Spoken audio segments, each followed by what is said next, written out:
सबलीकरण करणं आणि जनतेचं हित संवर्धन करणं हा माझ्या राज्याचा प्रमुख धर्म आहे असं समजतो. आणि म्हणून जनतेचं हित संवर्धन करण्यासाठी मला या राजगादीवर माझ्या राजांनी बसवलं. हे सुषेण, दुसऱ्याच्या राज्याला नियंत्रित करण्याचा ठेका तुम्हाला कोणी दिला? कारण अश्वमेधाचं कार्य तुमचं. मुळात अश्वमेध यज्ञ का सुरू केला याचं उत्तर आहे तुमच्याकडे. ऐकूया. तुम्ही फिरताय अश्वमेधाला, मी नाही. विश्वाच्या ठिकाणी तेव्हा धर्महत्या प्रभू रामांकडूनही घडली गेली. आम्ही सांगितलं एवढं होतं. सगळं तर अयोध्येच्या ठिकाणी अवश्यम पडलं. समाजसेवा निवारण हा धर्माला यज्ञ म्हणून सांगितलेला आहे.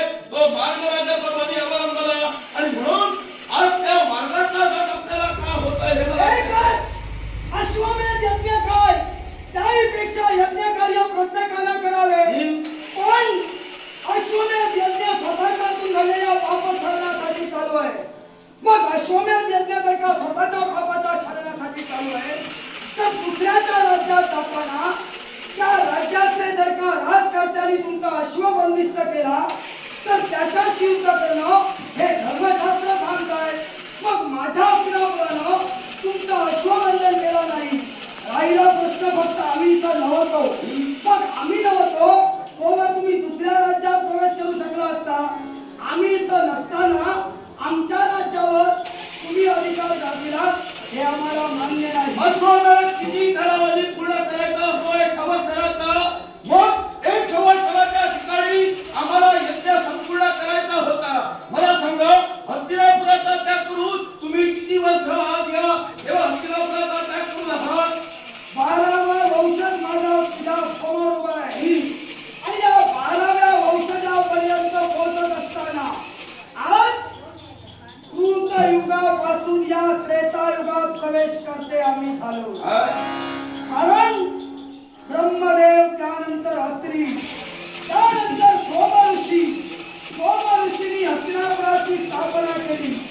सोम ऋषींच्या पश्चात बुध नावाच्या पुत्रानं जन्म घेतला. त्या बुधापासून पुरुरवा, त्या पुरुरव्यानं ज्यावेळी हस्तिनापुराची सूत्र स्वीकारली त्यावेळी त्रेतायुग सुरू झालं. मग त्या पुरुरव्यानंतर गव्यानंतर अल्लू आणि अल्लू नंतर हा नल, हा 6वा पुरुष आणि त्याच्या पुढचा हा 12वा.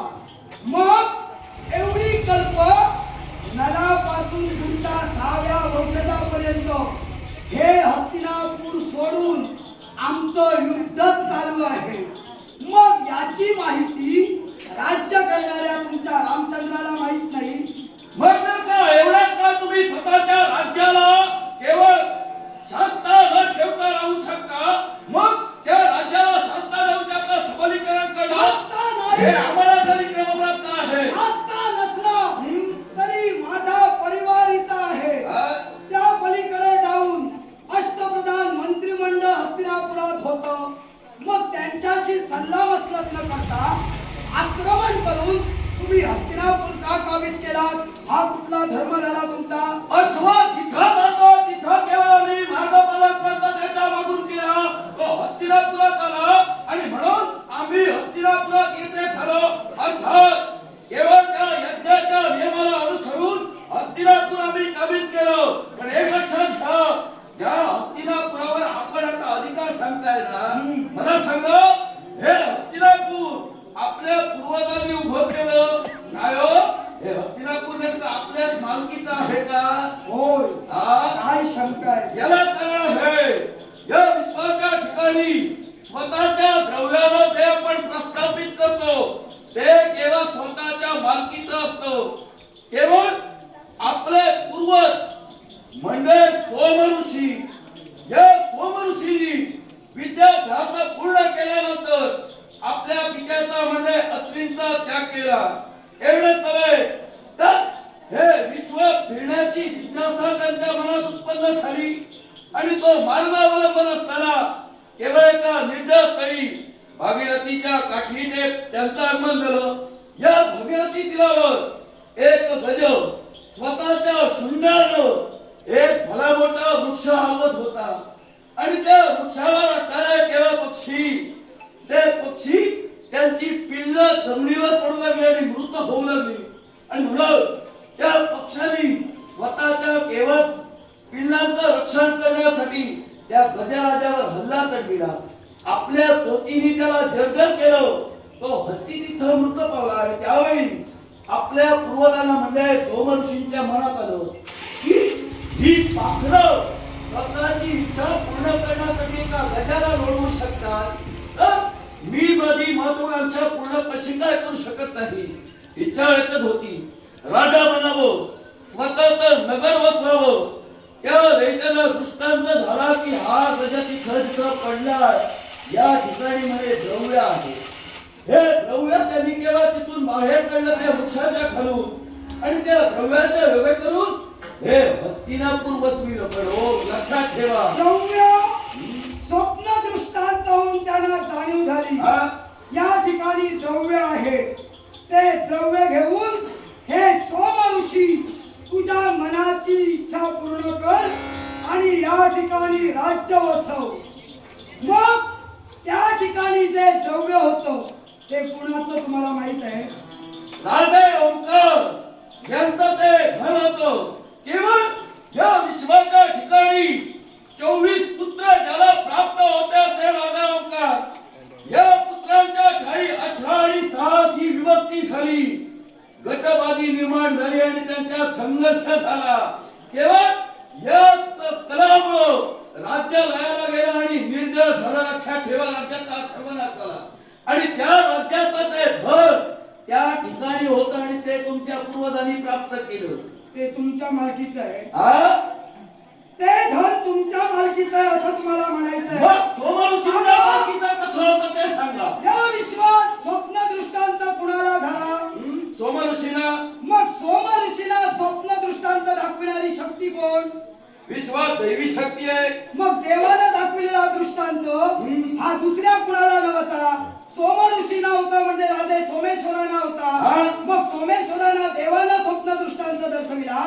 याचा अर्थच बोलतोय त्या संपत्तीवर वारसा हक्कानं कुणी अधिकारी नाही, म्हणून ती संपत्ती वापरण्याचा अधिकार हे सोम ऋषी तुला आहे. म्हणूनच सोम ऋषींनी अविनाश नगरातील राजा ओंकारचं ते गुप्त झालेलं धन बाहेर काढलं आणि हस्तिनापूर वसविलं. काय हो, हस्तिनापूर वसवून या जगात काय असं वाईट त्यांनी केलं? पराचं धन विकत त्यांनी वापरलं. पराचं म्हणू नका. का म्हणून? बेवारस पडलेलं धन ज्याला कुणी वारस नाही, वारस होता का? मग ज्याप्रमाणे आपण म्हणतो की ते धन बेवारस होतं, अर्थात राजाविना ज्याला काही पोरकी झालेली असते, केवळ आपला परिवार जरी इथं असलं तरी शास्ता म्हणून पुढे जाता. चक्रवर्ती सम्राट म्हणजे पृथ्वीवर त्यांचं अधिपत्य. अर्थात राजा नसलेल्या राज्याला राजा देणं हे माझ्या रामाने इष्ट नाही. राजा नसलेल्या, राजा नव्हता याचा अर्थ तो राज्यात नाही, तो राज्याचा त्याग करून आपल्या कर्तव्याने बाहेर आहे. तुम्ही आधी सांगून फिरता दुसऱ्यांना आम्ही तुमच्या राज्यात येतोय म्हणून. अश्व कुठे जाणार आहे तुम्हाला आधी माहित असतं नाही ना? मग अश्व जिथं गेला तिथं तुम्ही जाता. मग अश्व आमच्या राज्यात आला, आम्ही इथं नाही. मग याची कल्पना तुम्हाला आली असताना आम्ही येईल वर वाट पाहणं हे तुमचं कर्तव्य होतं. ती वाट न पाहता तुम्ही सत्ता मिळविता आणि हे तुमचं आहे म्हणून सांगता. राजा रामाने आपलं म्हणून हे मिळविलं, पण मला वाईट एकच वाटलं. कोणत्या गोष्टीचं? या राजगादीवर एका माकडाला बसविलं. कारण माणसाने निर्माण केलेलं राज्य माकडांच्या हाती द्यायला आमचे पराक्रम संपलेले नाही. बऱ्या बोलानं हे राज्य पुन्हा आमच्या स्वाधीन केलं तर ठीक, त्यापेक्षा शक्ती सामर्थ्यानं हे राज्य राजा मला परत मिळेल. हे लक्षात घ्या, तुमच्या जनतेनं मला राजा म्हणून स्वीकारलंय. ज्या जनतेला कोर्ट करून आपण निघून गेलो होतो, त्या जनतेचं हित सांभाळण्यासाठी हे माझे उपलब्ध गुण आहे. जो वैदिक शास्त्राचा मला अभ्यास आहे, जेणेकरून आपल्या जनतेचं आरोग्य मी तुझ्याला मनोबल त्यांचं सबलीकरण करतो आणि म्हणून राजा म्हणून हे झालेलं माझा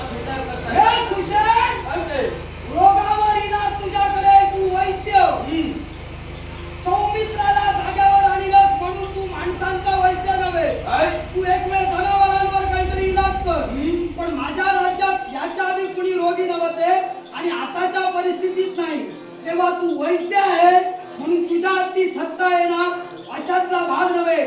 सबलीकरण करण्यासाठी एक शास्त्रवंत असावा लागतो आणि तो राजा नला अजून जिवंत आहे, लक्षात ठेव. हे लक्षात घ्या, ज्या सोमऋषींनी केवळ ह्या राज्याची स्थापना केली तेही ब्रह्मतत्वालाच म्हटलेले होते.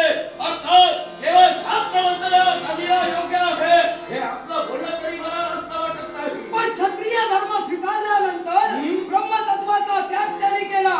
मग या विश्वात सर्वांचं मुळात ब्रह्म आहे हे एका मरकटाला कळणार.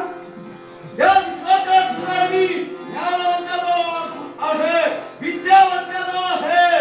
त्याला केवळ विश्वाचं ज्ञान स्वीकारलेलं असतं. माझ्या रामाचे चरण मी पकडले, सर्वज्ञानी आम्हाला त्यांनी घडविलं. मग लक्षात ठेव, काय ते? तू रामाचे चरण पकडले असतील, राम तुला प्रिय असतील, पण मला या प्रसंगी नाही. कारण हस्तिनापूर माझं आहे आणि ते माझं हस्तिनापूर मी मिळाशिवाय मागायला मला पाहायचंय. जन्माचे ते मुळा पाहिले शोधून, जन्माचे ते मुळा, जन्माचे ते मुळा, जन्माचे ते मुळा पाहिले शोधून, दुःखाची कारण जन्म झाला, दुःखाची कारण जन्म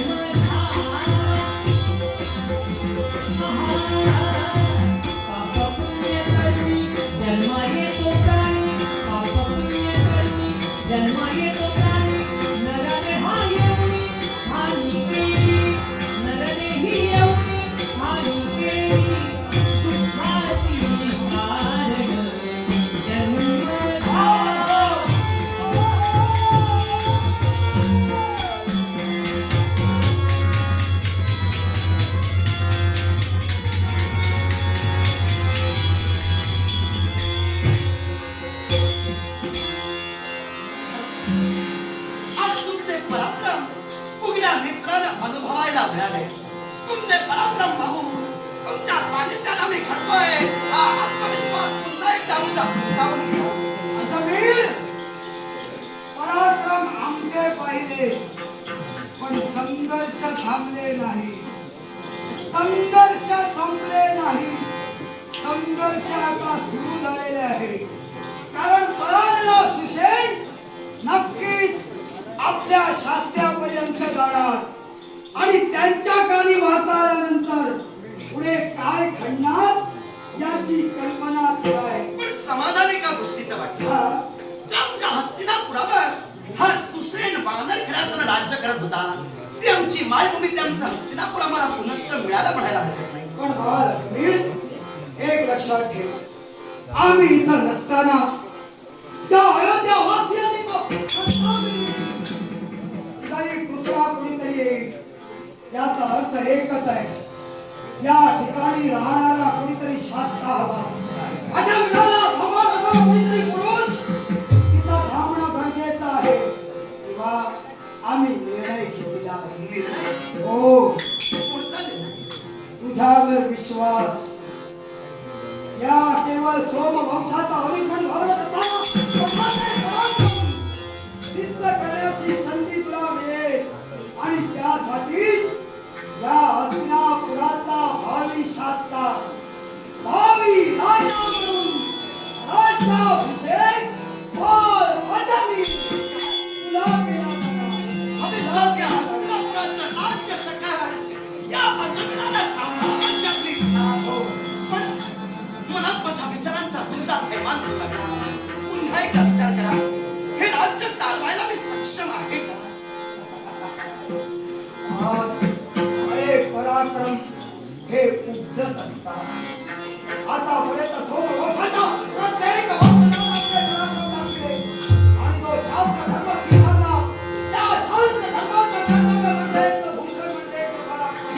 तेव्हा घाबरू नकोस, पण एक ध्यान ठेव, हस्तिनापुराचं राज्य सांभाळत असताना उठू नकोस, थांबू नकोस, घेतला बसा थांबू नकोस. तेव्हा द्रविड खायला लागेल, मार्गदर्शन लागेल, शास्त्रे देण्यास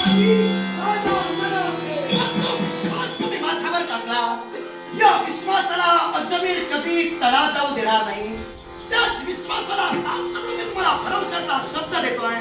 माझी काया चंदनाप्रमाणे या हस्तिनापुर वासियांसाठी चिंती आणि तुमच्या ख्यातकीर्तीला माझ्याकडून कधी कलंक लागणार नाही याची दक्षता घे. या हस्तिनापुराचा